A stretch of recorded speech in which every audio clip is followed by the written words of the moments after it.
Hi, gang. It's me, Tony, again. Uh, Yet again here to harass. And, no, but serious. Last time, I left off at, I had fallen and, broken my neck and was basically dying. Because my, diaphragm also stopped me from breathing. And I had just blacked out from lack of oxygen. Well, his sister, my friend's sister, came over and started CPR on me, and she saw how bad I was doing. She said, Tony, which was my friend's name, go call his family. So he ran into his house and called my house, which at that time was about 6 o'clock at night. My family had just all sat down to dinner when they got the phone call. My sister had answered it, and my friend had said to my sister, Tony got hurt. So my family thinking, Tony's a big klutz. He probably did something stupid. Maria, which was my sister, go get Tony. Go over there, go pick him up, bring him home. So she walked into their backyard, and saw that they were doing CPR on me, and that I was unconscious and unresponsive. My sister says, where's your phone? She ran inside and called my house again. And my mom answered and said, my sister said, Mom, Tony is unconscious. He's unresponsive in it. And just by the look on my mother's face, my father, who was sitting at the table, shot the chair back at the wall, hitting it, and immediately ran out of the house, jumped in the car, and started to drive over there, not knowing that he had left my mother behind. So, my poor mother, who had a bad knee at the time anyway, hobbled herself those 6 blocks to my friend's house. My father, immediately when he got there, helped with CPR that he learned from the show Rescue 911.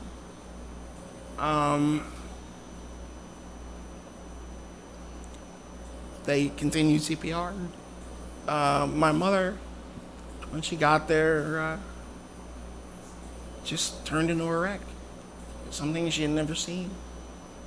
By then, right after they called my family, the second time, Tony had called the ambulance. The police had showed up. My family's very well known in this town. My brothers were wrestlers and football players and sport players who brought many awards and broke records in this town. I'm from Haddon Township, New Jersey. We're very well known here. I was for Pee Wee, I was state champion for the heavyweight division at the age of 11, wrestling kids 13. I weighed 160 pounds and could lift 180 over my head at the age of 11. I was a really big kid.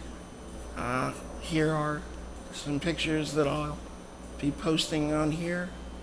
I hope you enjoy them.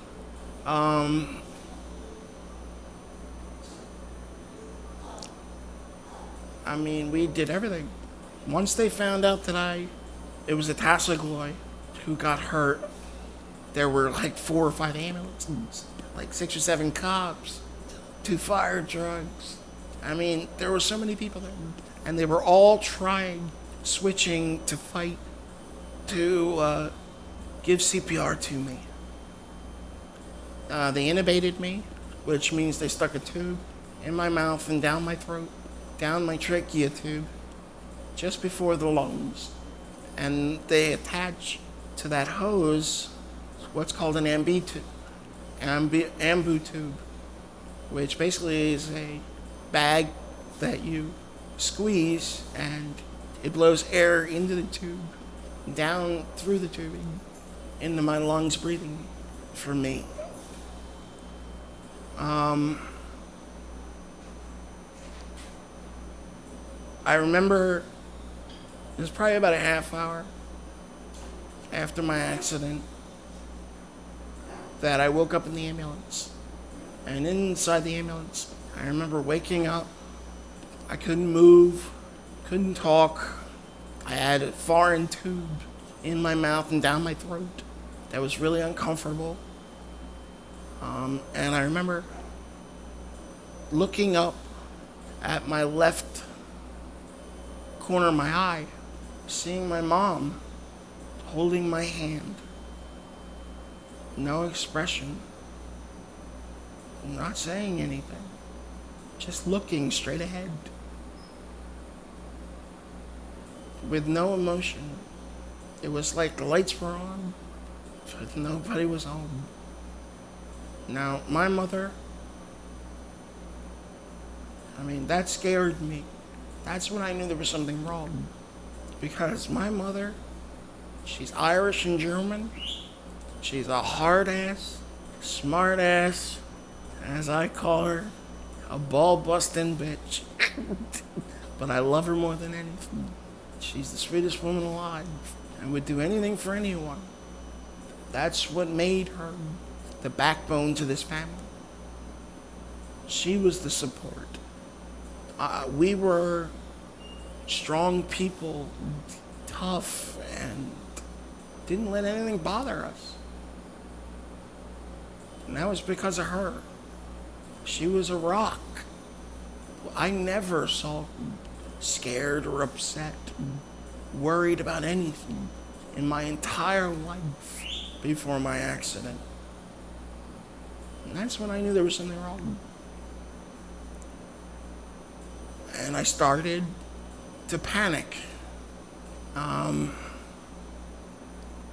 when I get upset or scared, I clench my teeth and I grind them.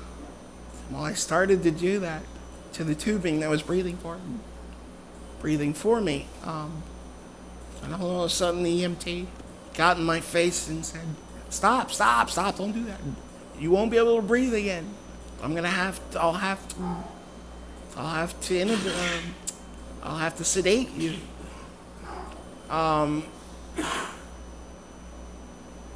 Way to go, Jim. My buddy Jim is always recording for me. So I stopped biting the tube and grinding it. All of a sudden, I was being rushed to Cooper Hospital in Camden, New Jersey. Like I said, we were very well known. Cops were blocking all the roads, all the way and escorted all the way to the hospital. When I got there, they rushed me into the emergency room, but my parents were told they couldn't come in with me. That scared the hell out of me. I was already scared enough. I remember getting in to a room and they shut the door and there was about 4 or 5 doctors and nurses surrounding me, poking and prodding, jamming tubes, not telling me anything, not reassuring me, nothing. When I say I want to change the way society thinks, looks, and acts and treats people, and the way our government and our medical system is handled and handicapped are treated, I want them changed. Because not every handicapped person is the exact way that your medical books have taught you. because by stereotype and by medical books, a person with such a high fraction of paralysis should feel nothing. That's what it says. And that's totally incorrect. Especially in my case. I felt every needle they stabbed me. I felt every tube they were jamming in me. But the one worst pain at all, they were jamming a catheter into my penis, down my urethra, into my bladder, without any regard to my pain. The only way I could get out to show someone there that I was in pain and that they were hurting me were the tears that were running down my cheeks. And the only communication abilities that I had at that time was blink once for yes and twice for no. One of the nurses who saw me crying and cringing said, "Can you feel?" And I blinked once for yes. And she told the doctor. The doctor said it was impossible. And that's when he says, "Well, I won't take any risk, traumatize him anymore. I'll sedate him." So he sedated me. A few hours later, I woke up. I had a neck brace on. And I remember lying in the bed, sitting up a tiny bit. I remember my father sitting on the bed on the left side next to my feet. My mother was on the right. She was holding my hand, still in a daze.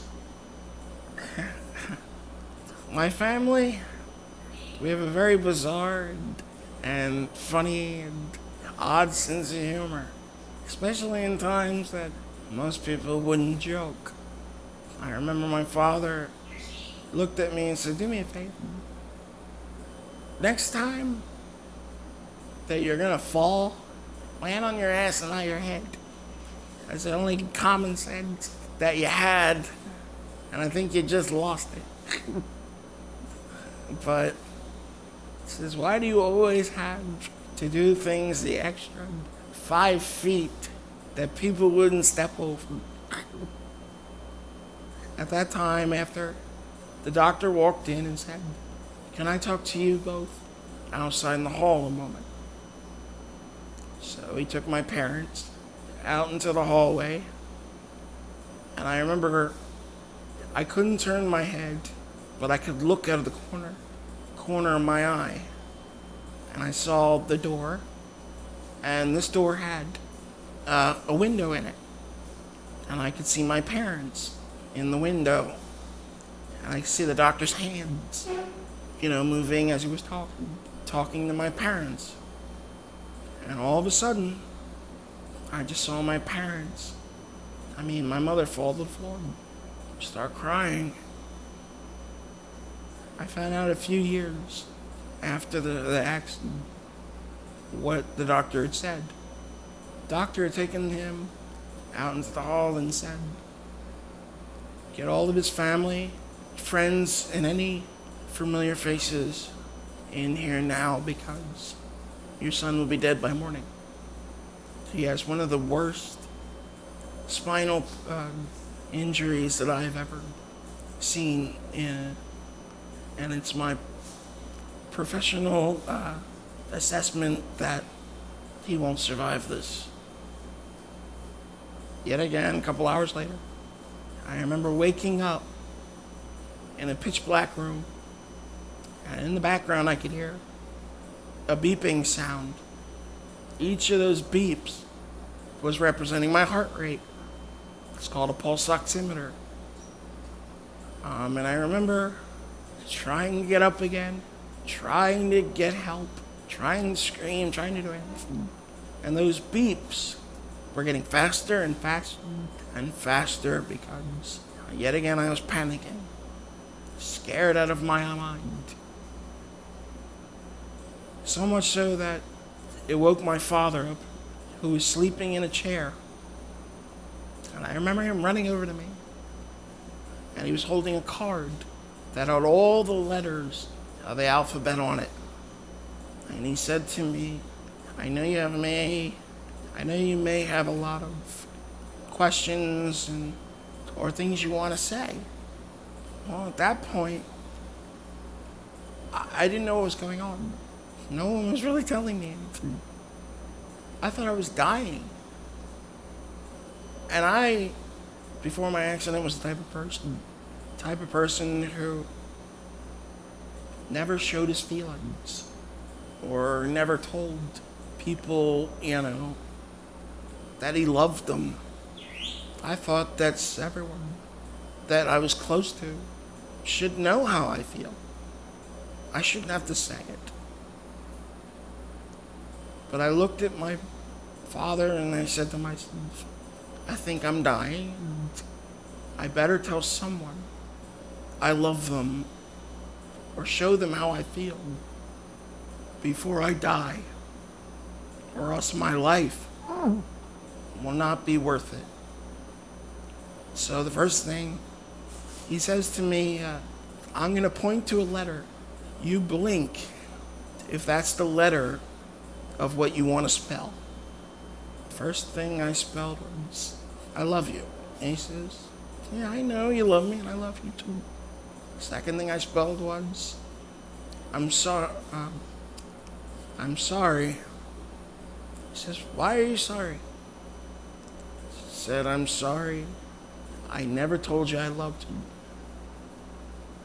He said, don't be stupid. You didn't do anything. You're a fighter. You'll get out of this. I know you. In our next video, I'll continue from there, talking about the hospital stay, what they had to do to make me survive, and I'll start answering some questions. Again, thank you for submitting these questions and participating. You guys are all awesome. Please like the videos and support. Please share it with whoever. I'm building a Twitter website, all things that we can talk, a forum site that you can post your questions more. Don't worry, I'm trying to make this fun and inspiring. I'm going to show you in the future how I play my computer, how I draw by mouth, the people that I've inspired. I'll interview them. I'll show you things that I've learned in life, technically and physically, and all that I still have. I mean, things that I've gotten back. As simple as lifting my arm like this, to kicking, to feeling full, pain, pleasure, temperatures, and everything. And to the fact that I can still have sex, I can have children in the future, and so much more. All because I decided to fight and to change my life for the better. Thank you again, gang. Have fun, be safe, and I'll talk to you in the next one. Bye-bye.